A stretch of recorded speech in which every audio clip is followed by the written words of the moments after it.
every time I see them, I pitch, I'm like, hey, robot guy, cobot guru, right? Yeah, cobot.guru. Got the It's in your domain. LinkedIn. I'll say it's in my LinkedIn. I'll just like, hey guys, can I borrow one of those for like a year and then you forget about it and write it off? Something like that.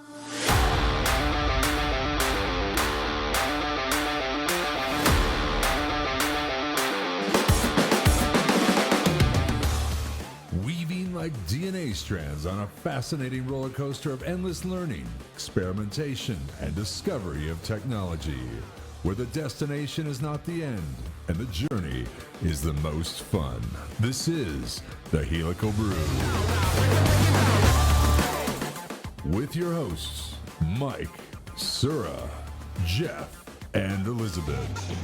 Greetings, viewers. We are here for a non-guest episode. We're taking a little break, as we call it, intermission, for episode 22. And we're glad to have you with us. We are all together once again, all at our home studios, I believe, right? Nobody's on the road. So Sura and I got the background going on. Elizabeth and Jeff have the famous red chair, the now world-renowned red chair for Elizabeth. And, World renowned. and a little bit of robotics and Americana there, and Jeff's bookcase there.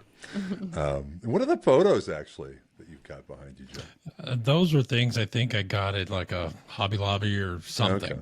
You know, they're supposed to be motivational. That's why they're behind me. They're behind you. They're pushing you. They're driving you into the future. Sure, if you say so. They're supporting you during those long team meetings and training. Yeah, they're Absolutely. Like, go, Jeff. Absolutely. Go, Jeff. It's Yep. your cheerleading squad back there.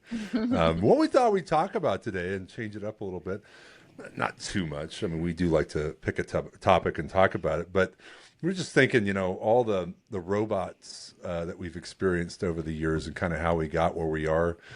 We've all come at it from different directions, whether it's integration or being part of a robot company or developing robots or being a user. I think we've got the user experience definitely well represented in our group. And so I figured, I'd kick it off a little bit. I mean, heck, the first thing I did when I moved to California was go talk to Novartis about using gigantic Stoibley robots. And they weren't that giant. Actually, it was a RX-60. That was the first robot we put into a lab. But it was definitely way beyond your typical Zymark or Orca, or I'm trying to think of the other one, the one that PerkinElmer.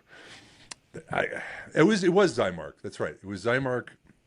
It was split up. One part of the company with the robots went to, I'll think of their name in a second, where you do like assay testing for pills. Once they're manufactured, you do dissolve testing, and that's the group that actually landed the Zymark robot itself. And then the rest of the company went over to PerkinElmer, I believe. And yeah, it was just sort of a funny acquisition how it ended up. But robots have been in-house developed by research support companies like our customers, the companies we often work with, and they've got a history of that. And I'll just say, I think it's a good thing that folks left the robot business and left it to the more dedicated, focused robot companies. I don't know. What do you think? What's maybe we can go around here. Start with you, Jeff, since you're laughing it up. I mean, I like the consolidation, given that I'm a winner in the consolidation. Being on that side of it, it's great. It's like, well, it was like the car companies, right? You used to have like 50 American car companies, maybe more than that at one point, because they're all kind of niche hobbyists, and they were damn good too. Some of them were damn good. Yeah. No, it was like GM and Ford, and they bought up Lincoln, bought up Mercury, and all of a sudden Mercury lost all its flavor and character. That didn't happen in robotics. Robots got better with consolidation, I would say. So what do you think, Jeff? Well, yeah, I think, over the course of time, where did all this stuff come from? We've mentioned it before, I believe. Robotics typically were in automotive, right? Industrial settings. And life science research was hand pipetting stuff. No one thought of that. and you're trying to fit something that had no fit for purpose and where it was going. It was a nightmare. You know that. You were on the cutting edge of that, and it's like, oh, these are so overkill for the payload, for the people that they're around, and all the shielding and guarding and protection. It was just a nightmare. So I've had a situation in my case where we were integrating. Now, get a hold of this. Epson robot, 6-axis, on a rail with VWorks in C++. Is that enough for you? I already felt bad for you when you said the V word. Oh, well, come on now. It had its place. It had its time. VWorks. But controlling robot arm? All I can say, and I'm glad I get to use this, is that whole integration was... Oh, there it is. There it is. Use that board. You've been Finally got to use it. You got to use it.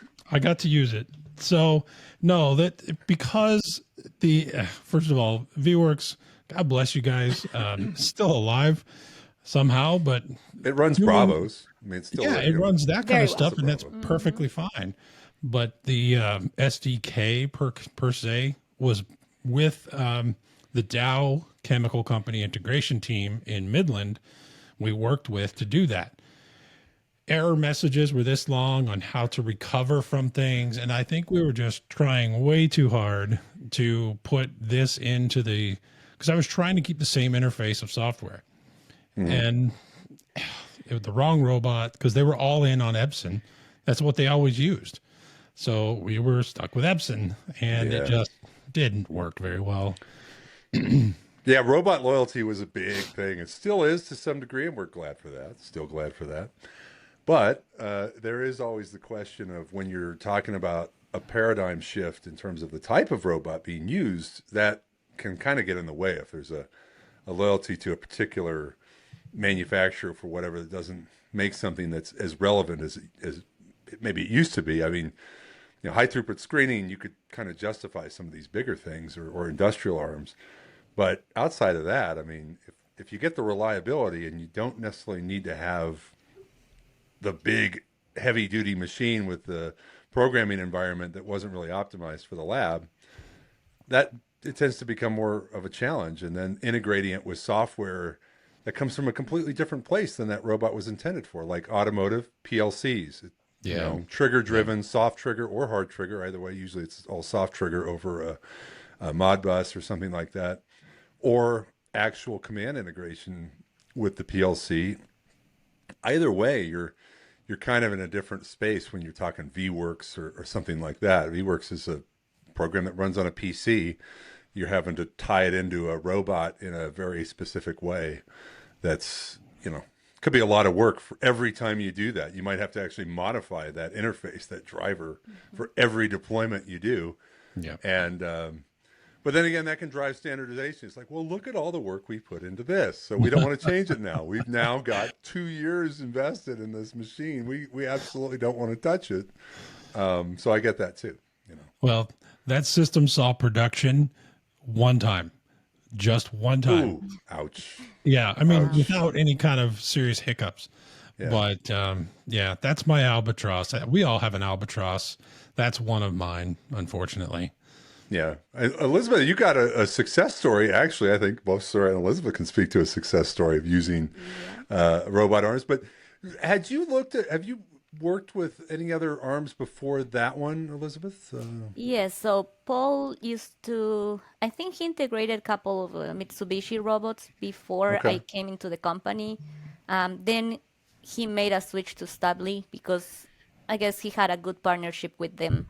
And we had the driver for it, and he integrated it for a couple of labs before we did it for another lab where Sura was working. And that was actually a successful story because the robots are still running. They're still, in production, and the software and everything that is running the system is Genera. So we have that kind of successful story, but in the same time, at the same lab, we integrated another Stably robot.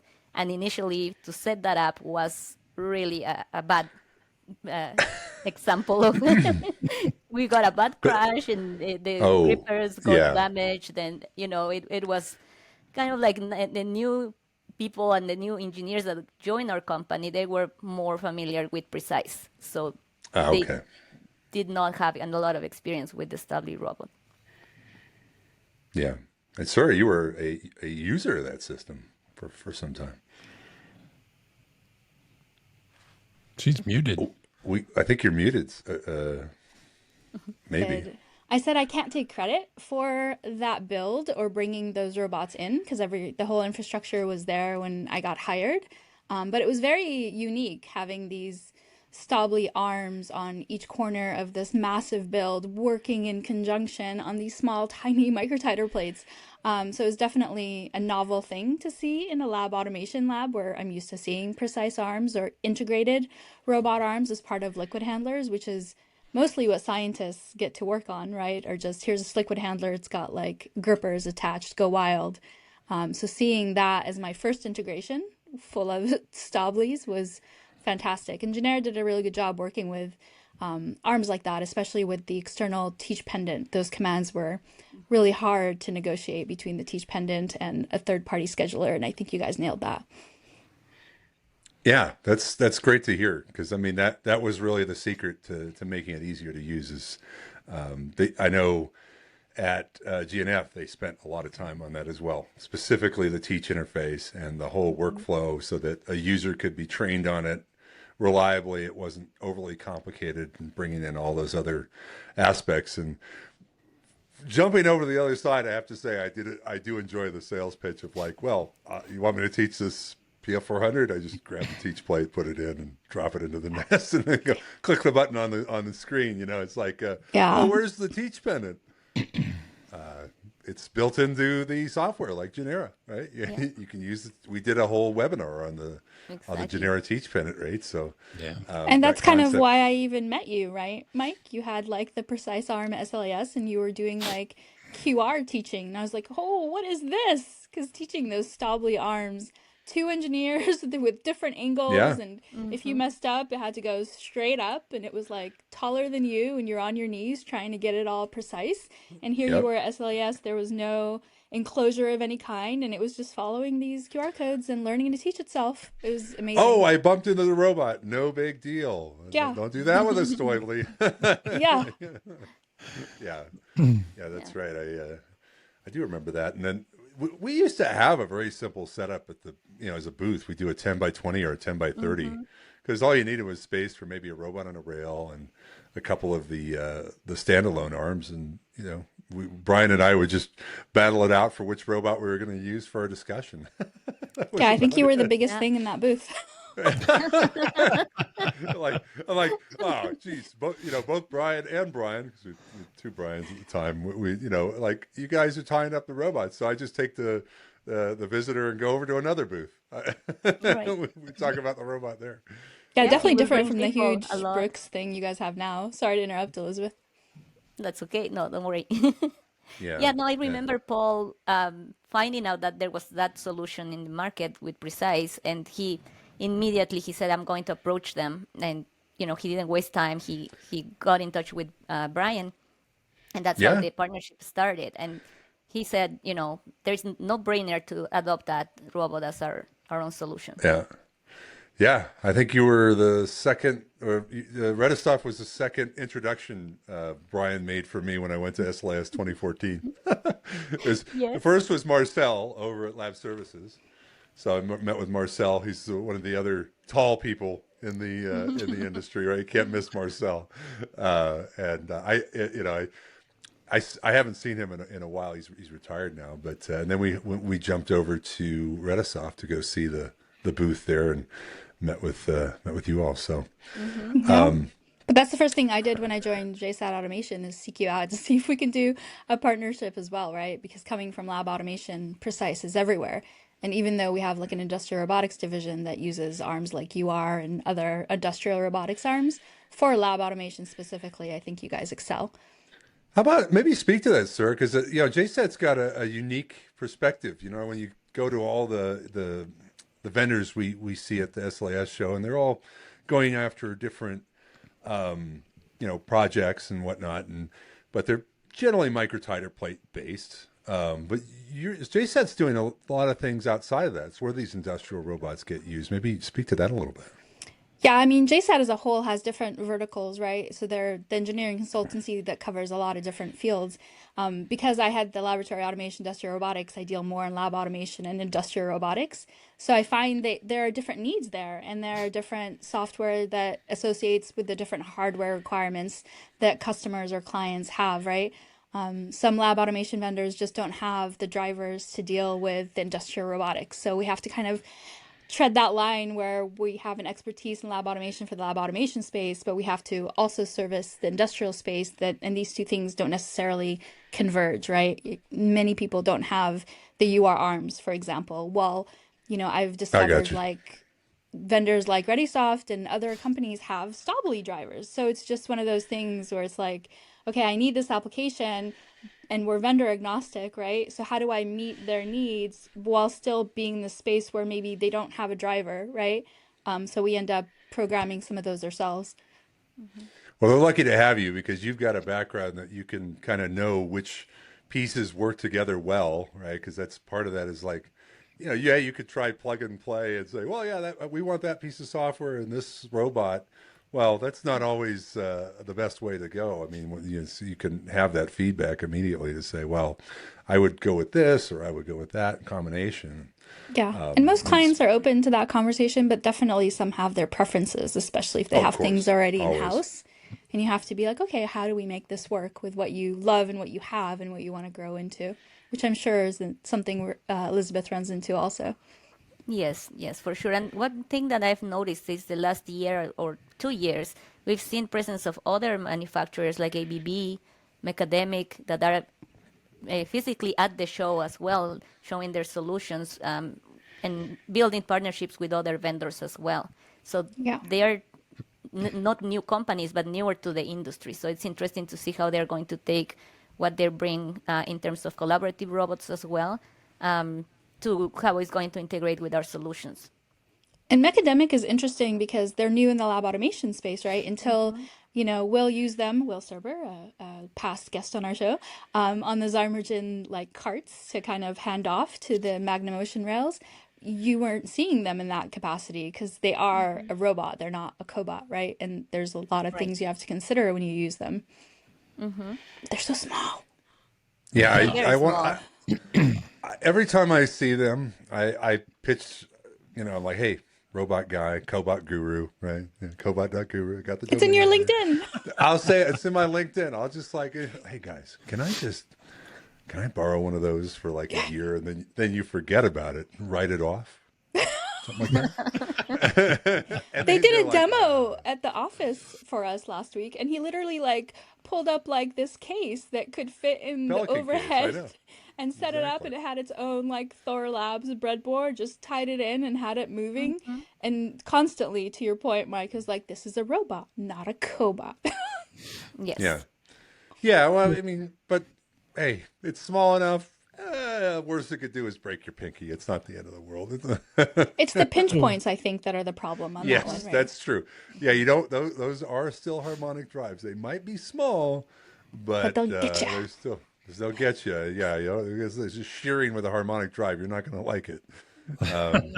I can remember one time I saw a customer. I was training, get in the way of the robot, not paying attention. They pressed a button, pressed enter or whatever, and I used an old trick, in robots. Even though had a lot of energy, it was a pretty big robot, could pick up 10 kg. It was moving at half speed, but if you hit the end of it really quickly, you'll get the I²C limit, which is just it's something the amplifier is looking for all the time, and it faulted, right? And he's like, "How'd you do that?" I'm like, "Well, I didn't just use raw strength. I used sort of impact strength." Yeah, there's that jarring. Yeah, I myself have had to engage that. Yeah. I know it's not robot related, but that reminds me, early on in the industry with these liquid handlers, there's certain things that they put in place for safety precautions that weren't actually didn't really pan out the way that they envisioned, right? Like the Perkinelmer Janus, for example, my colleague used to call it Janos because she said it was as nitpicky as a German man. I was like, Very don't know anything about that. Don't know anything about Wow. that. But they had this big red button, Janus. and it was like the emergency stop right at the front. And this is when they held the patent on the Verispan like fingers before like Hamilton got in on it. And so they were the only ones doing it. So I'm sitting there trying to like grab a plate, and you're not supposed to do this. Don't do what I do. But like I knew it was going to crash, and I was just going to grab it to like fix it because it wasn't in the pins. And those Verispan fingers just kind of nailed my hand right onto the deck. So I'm, this brilliant person that's like, there's an emergency stop. So I'm pushing the red button, and the damn thing just cuts the power. So Yeah. the force of It's still on your hand. Still, yeah, and I'm like risking everything to like shred my hand out of it. I'm like, what is the point of this if it doesn't just retract? But you requested to stop. Sorry. I'm doing what you told me to. The robot doing what the human told it. I just didn't realize the human didn't think ahead about like a retract feature. The Like, classic go to home. roboticist response would be like, well, you said stop. Yeah. It's those Kind of little along- things that when you program, you think about, right? Like if I do this action, move to maximum Z. That way, like you can actually program the safety. I Kind of feel like along- there. Yeah. Go No, ahead. say I was going to add on top of that, kind of along those same lines, Sura. Beckman had these light curtains that were directly right in front. Well, the light curtain in normal yeah. conditions with these hands would work fine. But where we were in the labs, they got black gloves.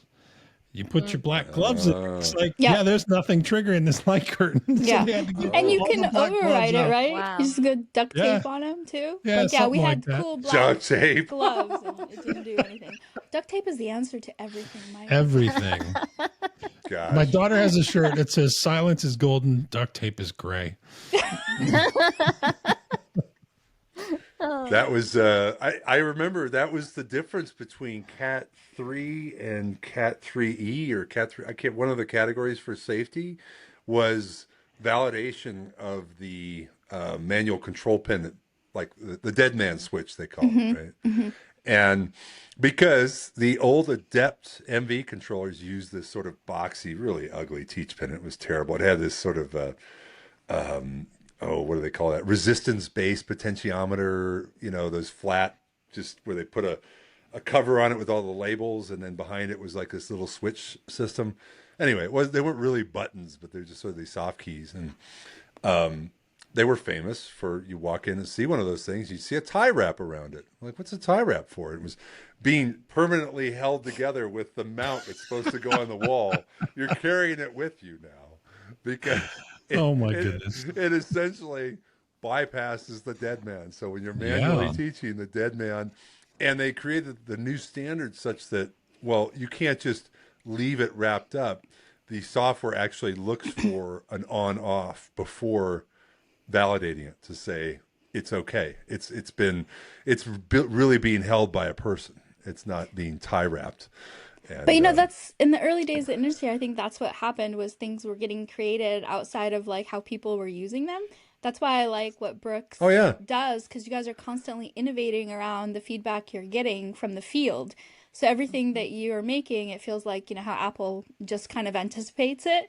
It makes sense. You don't have to use these duct tape and tricks to kind of get around things that, because I don't want to have to deal with that when I'm teaching. Yeah. Are you saying we're the Apple of robotics?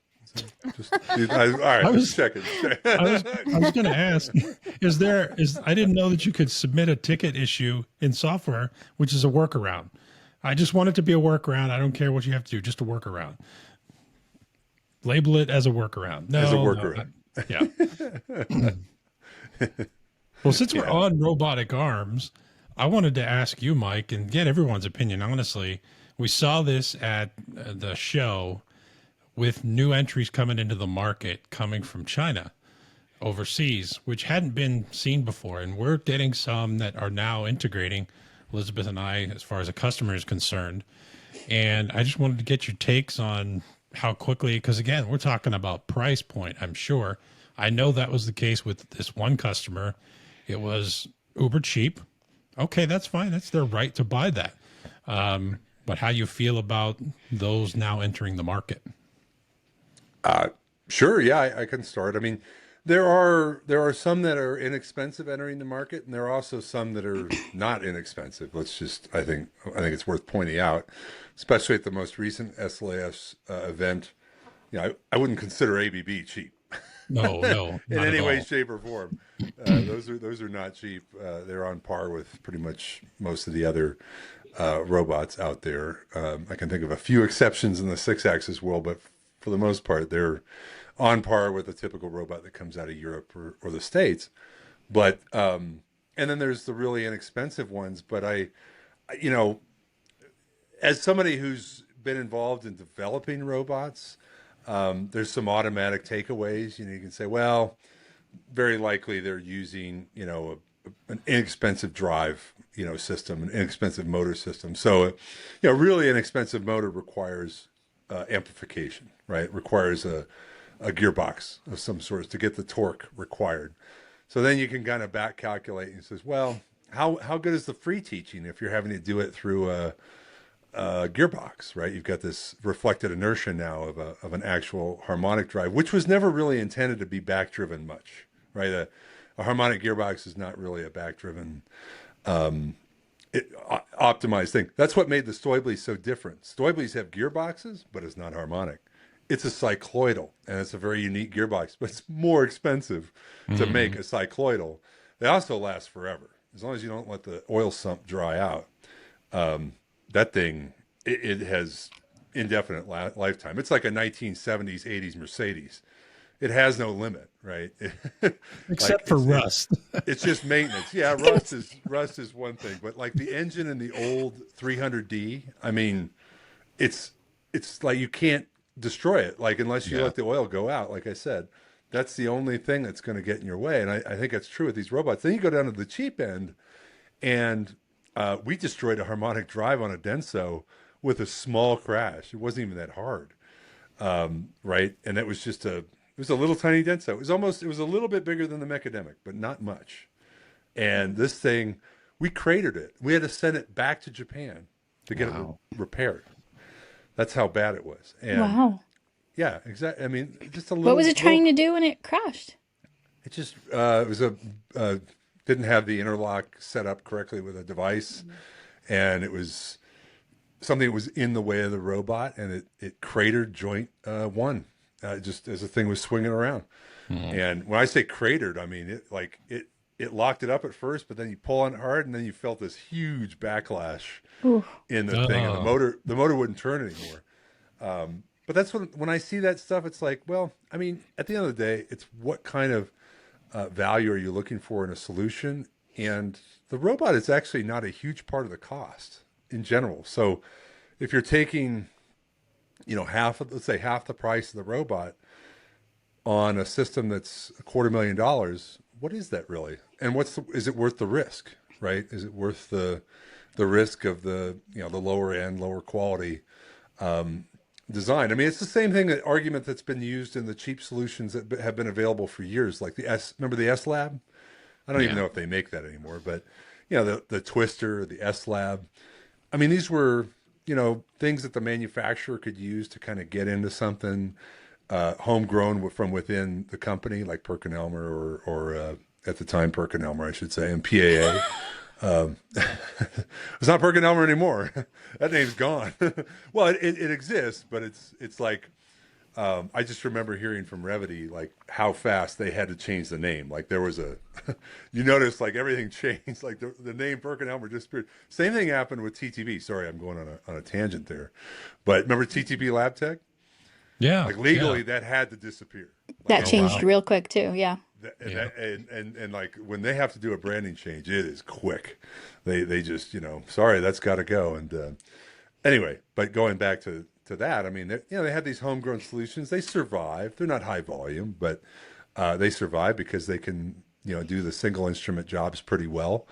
And there's not a huge reliability requirement. But I mean, at the end of the day, right? I'm hardware agnostic, right? So I'm open to anything because at the end of the day, you're kind of corralled by what the client wants to spend and what their budget is. To Mike's point, if you're working with, people like us in the field, we can probably suggest ways to make the whole package worth it with reliable, robust equipment, right? Because it isn't a big piece of the whole package. I mean, the liquid handler is super, super the most expensive. The robot is just a chunk of that, right? And I think we have that foresight to understand, like, hey, this needs to last, because even beyond this workflow or beyond this whatever we're building for you, you might want to use this arm somewhere else. But I'll say this, and I say it every time, if you're not working with experts in the field, people are usually at the mercy of the best salesperson. And if they've got good salespeople and they're talking the right price point, that's what's going to get sold. And it might not last, but they're going to feel like they got something out of it in the short term, right? Yeah, you have to. I mean, I think it's not a natural process to go look at the origins of the sales pitch, right? Where did it start from? What are the biases, and what, that's what I try to do and help customers. They can decide on their own. I'm just helping in the process with what I know to maybe go look here, or go look there, and that's really important as as professionals, right? That want customer success is to, we don't want to just put a stake in the ground. We're the best, right? And wash our hands off of it. Like, we don't exactly. Want to do that. But I mean, it is worth going through the process of, look, there's some discovery here. Let's talk through, what are your requirements?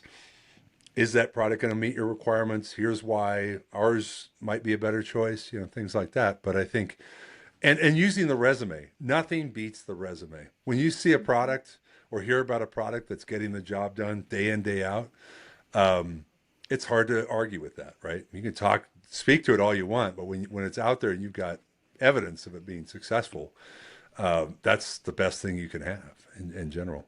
And if you see it redundantly come up, right? You're at a different company and it's the same arm or it's the same thing constantly. That robustness of the confidence of seeing that run at these companies gives you that notion that, like, hey, there's something there, right? Yeah. Yeah.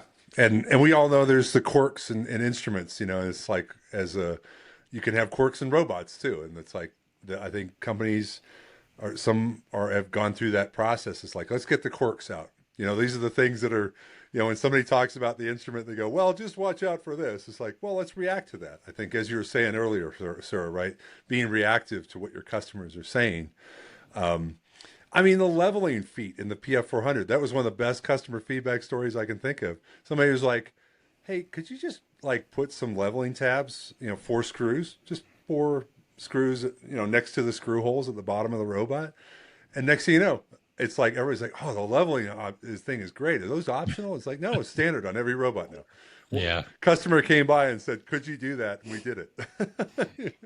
And I think that's what I'm seeing is the revolution as things keep coming into the industry from new people trying to kind of solve the same, bottleneck that everyone's experiencing.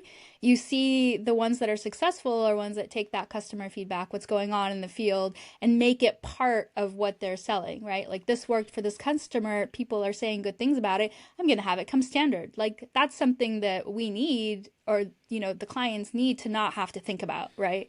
We shouldn't have to reinvent the wheel if you already know that's something that's good for your product. Yeah, it's like the other question that comes up is like, do you do a simple pneumatic gripper? It's like, no, never, because one day you're going to be like, I want to do landscape too. Sorry. Yeah. Well, we just provide the thing that does it all the time. That's it, right? I mean, so those are little tidbits of value, right? When you walk that path with the customer, trying to arrive at the best solution. I think software is a very similar thing, right? I mean, proving out, showing that you can do what you need to do, nothing beats it, right? You show a complex system running 24 hours a day, 7 days a week without, problems. That's how you prove software at the end of the day. Features and benefits only go so far. Right. Yeah, especially with new stuff. Had a conversation this afternoon with a customer who's on an older version of software and trying to pitch benefits and feature set. It's like, you're really behind. You're not as behind as some, but you're really behind in all things considered. And here's a benefit for both of our sides, as far as me deploying other stuff to you and you being able to modify as things change for you, which apparently they do. Here's some of the features that we're demonstrating that we've put in. Some of them are organic features. We felt like this would be beneficial. Others are customer feedback, partner feedback. So, why wouldn't you want to take advantage of that stuff? Really what it boils down to, what I got from the call, was it was the bean counters. Nothing against people in accounting and procurement, but you guys sometimes stifle innovation, period. But it's not, I know it is a big part of that, right? Is the budget. It's also some companies just don't have the resources to do that, right? Unless it's like a seamless drag and drop and everything is backwards compatible and all your protocols transfer over and one person can kind of carry it over. And I think that's where like I see, JSAT having value is like you can provide those resources to help people to upgrade all systems to the newest software. And I think that's why our partnerships here in this team work really well together, because we can have each other's kind of spots to help customers get to where they need to be. Because I know at my last company, we had 3 engineers and, our boss, and we had to keep upgrading Genera, and we were on the phone and working with you guys all the time to do it. But it took like a dedication from our side because you were always available. So we had to kind of be available to do it. Not a lot of companies have that in this environment, unfortunately. Yeah, that is true, because sometimes you're working with the scientist. Nothing wrong with the scientist, but they're busy with 10 other projects they're working on. Yeah. They can't get back to this one. So, and to be super like, it's not fair. Like some of these guys, like I had a PhD that was trying to do this with me. And it's like, that's not what she got her PhD for. Like she doesn't want to do this with me. No. Yeah, throwing out the PhD card. Well, yeah. Like at the end of the day, you're like helping me, make sure this, moves liquid from one spot to another. That's really not cellular biology, not like liquid handling technique. Okay. I'm like taking care on precision, and she's got all these grand thoughts in her head that she can't even act on because she's stuck here with me. But I mean, you'd even be honest and say that a lot of there's no classical training for what we do. And a lot of them do come from the science side because they get this interest and they're like, oh, this is kind of cool. I think that's your case, right? Though. If I'm dragging you to help me because there's no one else, I'm not sure the interest is there. Right. Hey, you look like you got a pair of hands. Come here. No, it's more like, I know you want to see how this, mutation worked out, but, you can't see it unless you help me program this. That's right. I can't do the science unless you come over here and help me. Yeah. Yeah, I've seen labs that they buy a solution and then they have to dedicate one person to be there babysitting that workstation all day long. And those are cases where, we spent quite a bit of money, like hundreds of thousands, and still you need one person to be there all the time. That's always an unfortunate sighting, when a lab has to like park somebody for a machine they spent a ton of money for, and it's like, and make sure the plate is aligned when it goes into that one instrument. And there's no reason for that. There's solutions for that. Yeah, exactly. There's no reason for that. It absolutely shouldn't be something that you have to do, but it very often does, and it's kind of like the grad student mentality in some ways, right? Because I know a lot of folks as grad students have been parked in front of a experiment or being the robot, as Peter anyway, he used to call them meat robots. It's like a hazing ceremony. Yeah. But I mean, like, it's so, like, we don't consider it surreal when we're in biotech or biopharma having to babysit a robot because, whoever sold it to us, we didn't like think through next step, whatever it is. But, even when I had to get an intern, right, at BASF, I had to write exactly what he would be learning and what he would get out of the internship, and make like writing babysitting the robot was not going to get accepted, but we accept it in our side with PhD. You could camouflage it. You're going to be a meat robot. Working with meat robots. Ooh, those are cool. Awesome. What am At I? least they don't need benefits, right? The robots. Just the meat robots do. I feel like I'm babysitting this machine a lot. See, that's the meat robot role, right? You're doing it very, very well. This episode's going to be like the meat robot dilemma. Meat robot. Yeah. Robot babysitter, another title. Let's not use that, by the way. No, we're definitely using that, sir. Sorry, that's not. We're not going back. You should on have that. brought it up. Why did you do that? No, there's no take back. No other title. It's in there, and I'm not cutting it out. You guys are the worst. We are, but we're also your co-hosts. So it's You never ever tell Mike something you don't want to have in an episode. If the audience doesn't know by I'll now, take the I'm editing usually on like this one, the one Jeff. that makes trouble here. I'm supposed to keep me honest. No, that I'm just going to put that in the intro, meat robot, and then into the intro.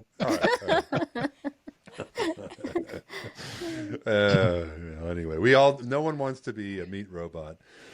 We would rather just have a robot do all the work for us. And actually, so this is a slightly different area of robotics, but sorry, you had mentioned a robot that you had purchased and returned, a purchasable robot. That's rare, but a robot from Amazon that you. Oh, the Astro. Astro. Tell us about Yeah. Astro and the promise and the delivery. Speaking of cheap robots. Well, do you remember Amazon was like they picked a select number of their subscribers that could purchase this robot, and it was an Astro robot. It basically had a face that looked like an iPad, but I think you can't call that in Amazon. And it had like these realistic, cute little eyes, and its body was kind of in a triangle shaped. And it came with a cup holder attachment because you can program it to basically guard your house, keep your like pets entertained. You could see through its eyes, the cameras to monitor like the internal, when you're not here or you're not at home. Or you could program it to like bring you drinks, but basically it would have to go to someone who would put it in the back of the robot, and then it would bring it. It doesn't have arms, right? Because it's a triangle. Or I could just play movies, right? And I had to return it because I was like, I think my price point was $9.99. Right now it's like at $15.99 for people. I just didn't see the point of having this robot follow me around, and it can't go upstairs, right? Just so I can watch Netflix as I'm brushing my teeth because it's following me around, or have it show me the recipe in the kitchen because you're still kind of having to look down, right? It's not like at a proper height. Yeah, you might so kick it over concept. accidentally. I just don't think I could use it in the way I wanted.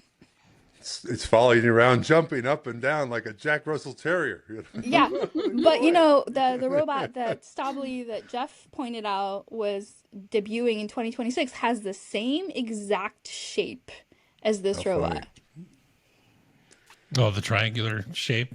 Yeah, what was it called? The one that you What's showed the official us earlier? name of that thing? Let's see here. I got it. Pharma. And it comes from like the shoulder of a regular Stably, right, Mike? The wheel. wheels? Well, yeah. So they put in 2-axis pivots. So one's a drive, one's a pivot.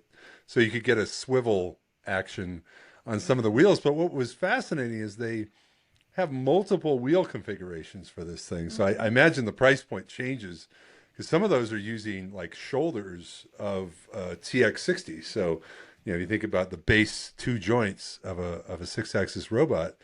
Oh, those are not cheap, and they're using 2 of them to steer the wheels and drive the wheels, 2 motors on each one. And then they had some more simplistic wheel configurations as well. So it had a whole bunch of wheel configurations.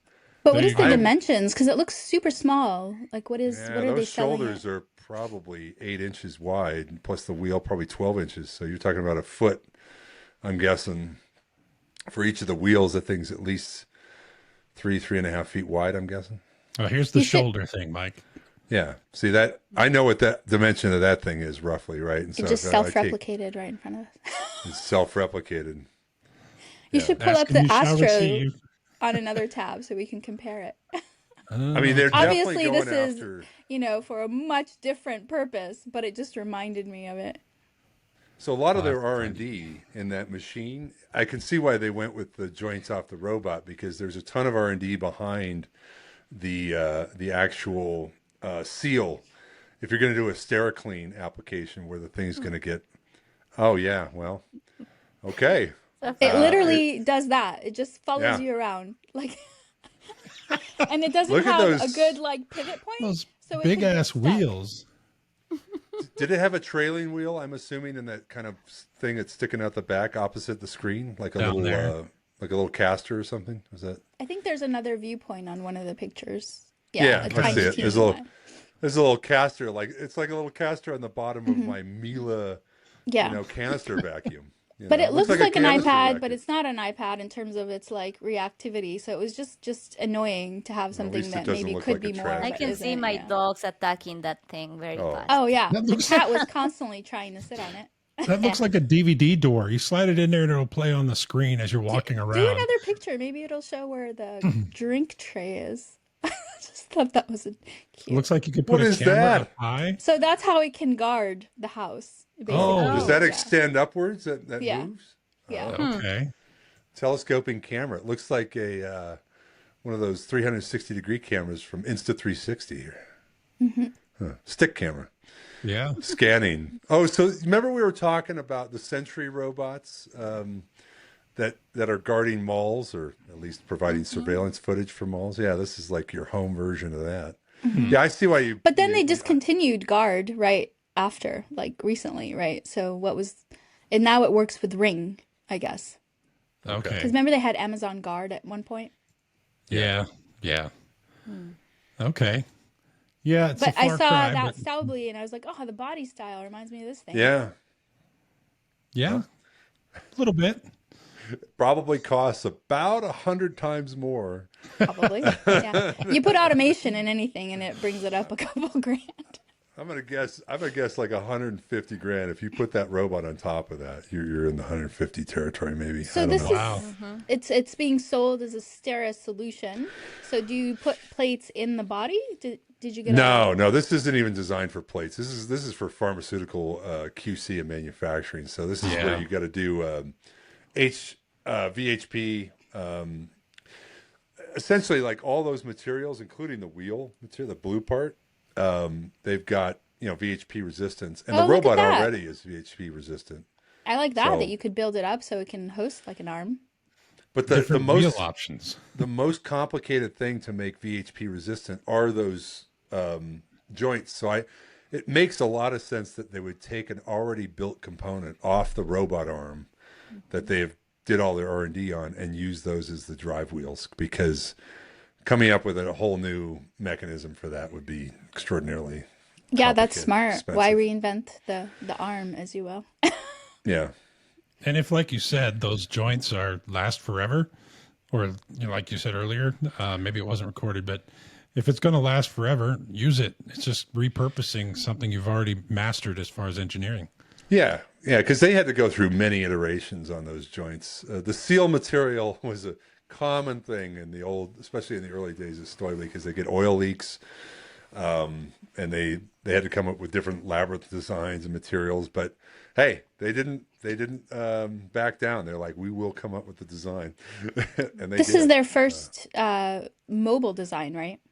No, they bought a company I think it's near Munich, that they've been slowly integrating more and more into their product line. But that company focused more on heavy duty mobile, like forklifts Okay. or pallet trucks. Yeah, I haven't like an seen automated pallet something truck. lab related like this before. No, this is their first lab From them, entry, and yeah. I think it's to complement their already fairly mature SteriClean line. So that's what all those robots are, the special versions of the Stoiblies.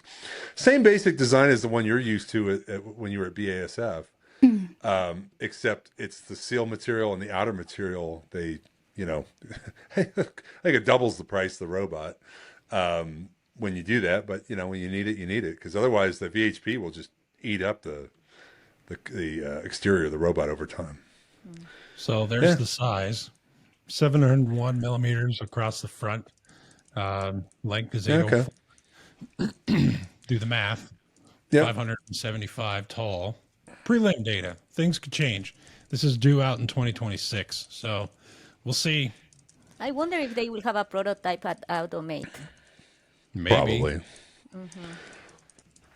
Which is a nice conference to go to if you want to see all the different robots. Last time I was there were so many different robots. What was it called? Automate. I'm sorry? Automate. Oh, Automate. yeah. It's the, Sorry, it's I the heard you replacement for the say robot. something else. I think there's something else going on right now in Europe. I've seen it on LinkedIn. Let me see if I can pull it up. PitCon was this week. I missed that. Yeah. That was in the U.S. Can't think of what's going on in Europe. Yeah, so that's that. The thing is, though, the wheel design is going to make it slower because, you know, you have to like change the wheel angle, turn, then move, then turn. Kind of like what you see with the Omron currently, the tank track robots. I mean, they work at the end of the day, but it's the stability is off. I'm really looking forward to what we're going to do with the quad omni wheel design, and that's just, you know, you can turn on a dime, move on any direction arbitrarily. Sideways, spin on one wheel if you want. If you want, you know, you can spin on the center. You can spin on any arbitrary point with the omnidirectional, and I think it has tremendous advantages. And you know, we have a direct drive motor, design in house, so we don't have to worry about paying somebody else for that. Are those Mecanum wheels that you're using on that, or are they Omni wheels? They're Omni wheels. Omni wheels, okay. Yeah, they're true Omni wheels. Yeah. Those we're buying. We're not making the wheels, but the motor behind them, completely in-house design. It's using the same motor that's in a C5. Okay. Joint 2, or no, joint 3, I think. Yeah, for C5. So plenty of torque. Yeah. So a little trip down memory lane in robots. How fun! And we got into household robots. I wish they would bring household. some household robots that are actually useful. You know, isn't the Roomba useful? The vacuumer? I don't have Go one. upstairs but- either. It I can't know go some people that upstairs. use it No. religiously. Yeah, I mean, it's not going to be I don't think 2-story houses are, going to be. Yeah, I was just kidding about that. But I find that I still have to like deep clean vacuum occasionally because it's just surface level. It's not like It's a weak gonna vacuum. take it out of It really is. I just need someone to take my kid to all their activities. Where's that robot? Yeah, right. A Rosie? You need a Rosie. Yeah, do need a what Rosie. the room is supposed to make more time for you, so you can do that. I think the only or the most successful like house vacuum or house cleaning robot I've seen is for like hardwood, and it's the mop. That one That's pretty seems to cool. work pretty well. I've seen several of those installed. One of them at my brother's place, and it actually gets the job done. I think really good. The vacuum, not so much. But if you've got a if room you that's vacuum nicely ahead of set up- time and then you use their combo vacuum mop, then you're okay. combo, that sounds like a disaster. Combo More mop, shit to go wrong. that Yeah, sounds like those- a lot of shit to go those wrong actually- at the same time.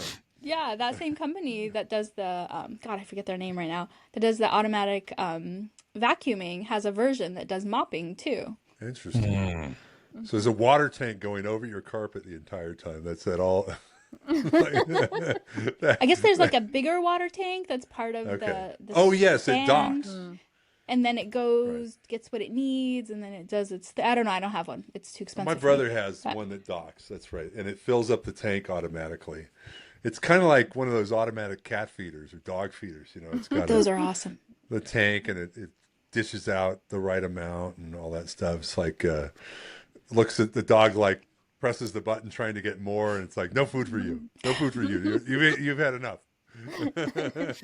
So we have I a need one of town here those. in San Diego that we all joke is built on an anthill, because anything, anywhere, you just get a bunch of ants.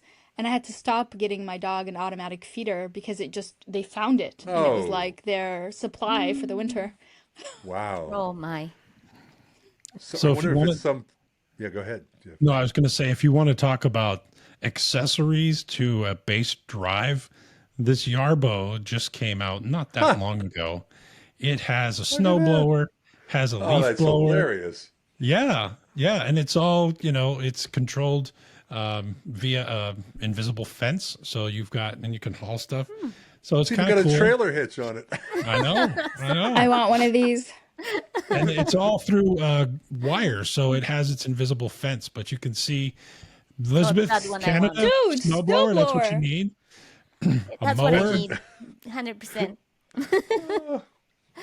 I'm glad All right, somebody kids. finally did this. All right, kids, stay away from the automated snowblower. Get your hand chopped off. Yeah, don't stick your hands in the auger. So, Oh gosh. but yeah, I mean, it's kind of cool. It's expensive. It's like $4,000, and that doesn't include these attachments. So That is expensive. Not really a good Yeah. entry for like the layman. no, these are people with some acreage type of stuff. So, but they thought Lawnmower about the module. attachments, which is cool. It's kind of like, all right, that makes sense. Just use the base drive and then add these things as you need them based on the season. So Hilarious. Summer, fall, So- and winter. We've got you covered. San Diego would just be summer. yes, pretty much. Well, in Mowing Canada, we can grass. use them all year long. The southeast, the southwest, and southeast forecasts are going to be lower in terms of average sale price. I think, Sura. They'll just have to. The blower Nobody's might be gonna- fun if you hate your neighbor.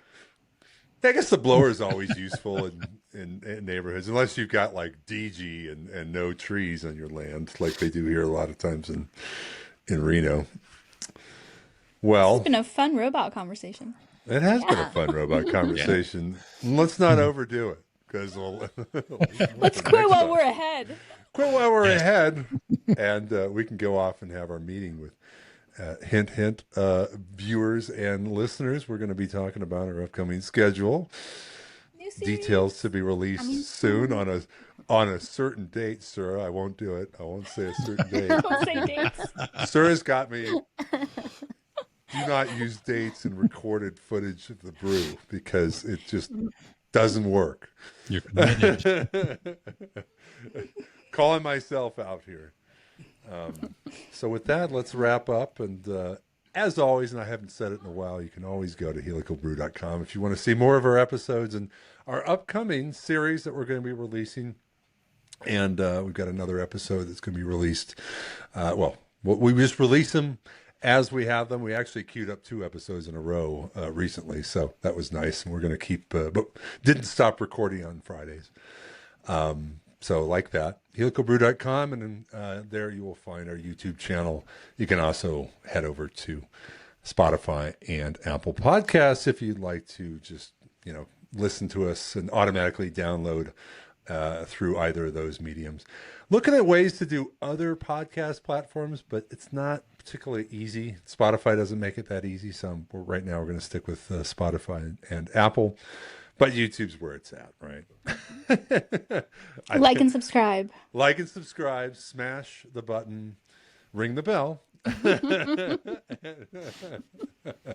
and you can get automatic updates of our shorts as well as our full episodes. This is going to be, like I said, episode 22.